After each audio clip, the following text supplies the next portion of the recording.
അസ്സലാമു അലൈക്കും വറഹ്മത്തുള്ളാഹി വബറകാതുഹു.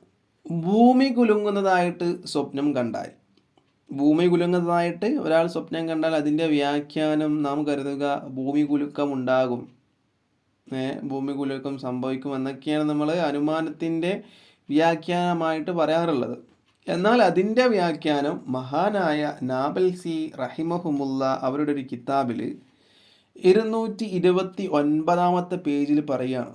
എന്താണ് പറയുന്നത്? ഉറക്കിൽ ഒരാൾ ഭൂമി കുലുങ്ങുന്നതായിട്ട് സ്വപ്നം കണ്ടാൽ ഭരണാധികാരിയുടെ ഭാഗത്ത് നിന്ന് നമുക്ക് പേടിയുണ്ടാകുമെന്നാണ്. ഭരണാധികാരി എന്ന് പറയുമ്പോൾ നമുക്ക് ഇസ്ലാമിക ഭരണാധികാരികൾ എന്ന് തന്നെ ആവണമെന്നില്ല.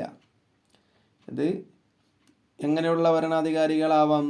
നമ്മുടെ ഇപ്പോഴുള്ള മുഖ്യമന്ത്രി അല്ലെങ്കിൽ പ്രധാനമന്ത്രി, അങ്ങനെയുള്ള ഭരണാധികാരികളിൽ നിന്ന് മോശമായ ഓരോരോ കാര്യങ്ങൾ ഉണ്ടാവുക, അവരിൽ നിന്ന് മോശമായ തീരുമാനങ്ങൾ ഉണ്ടാവുക. ഏതുപോലെ?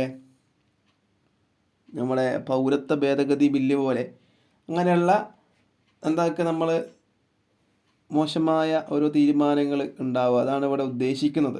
ഭരണാധികാരിയുടെ ഭാഗത്ത് നമുക്ക് പേടി ഉണ്ടാകും എന്ന്.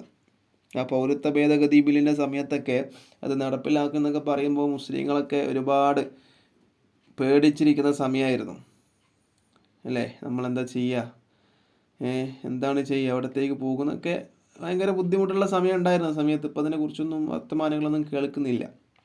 അപ്പോൾ ഇങ്ങനെ സ്വപ്നം കണ്ടാൽ, ഭൂമി കുലുങ്ങുന്നതായിട്ട് ഒരാൾ സ്വപ്നം കണ്ടാൽ അതിൻ്റെ വ്യാഖ്യാനം നമുക്ക് ഭരണാധികാരിയുടെ ഭാഗത്ത് നിന്നും പേടി ഉണ്ടാകും എന്നാണ്. മറ്റൊരു അഭിപ്രായത്തിൽ വേറൊരു അഭിപ്രായമുണ്ട്. അതിൽ പറയുന്നു, പ്രത്യേകമായിട്ടും ഒരു സ്ഥലമാണ് കുലുങ്ങിയതായിട്ട് സ്വപ്നം കണ്ടെങ്കിൽ, അതായത് ഒരു സ്ഥലം, ഒരു നാട് അല്ലെങ്കിൽ ഒരു ഭാഗം അങ്ങനെയൊക്കെയാണ് സ്വപ്നം കണ്ടതെങ്കിൽ അതിൻ്റെ വ്യാഖ്യാനം മാറ്റമാണ് ഉദ്ദേശിക്കുന്നത്, ചേഞ്ചാണ് ഉദ്ദേശിക്കുന്നത്. നമ്മുടെ ജീവിതത്തിലാവാം അല്ലെങ്കിൽ മറ്റെന്തെങ്കിലും കാര്യങ്ങളാവാം, മാറ്റങ്ങളാണ് എന്താകുന്നത് അതുകൊണ്ട് ഉദ്ദേശിക്കുന്നത്. അപ്പോൾ ഇൻഷാ അല്ലാഹ് വീഡിയോ ഇഷ്ടപ്പെട്ടാൽ ലൈക്ക് ചെയ്യുക, ഷെയർ ചെയ്യുക. ഇതുപോലത്തെ വീഡിയോസിന് വേണ്ടി ചാനൽ സബ്സ്ക്രൈബ് ചെയ്യുക. അസ്സലാമു അലൈക്കും വറഹ്മത്തുള്ളാഹി വബറകാതുഹു.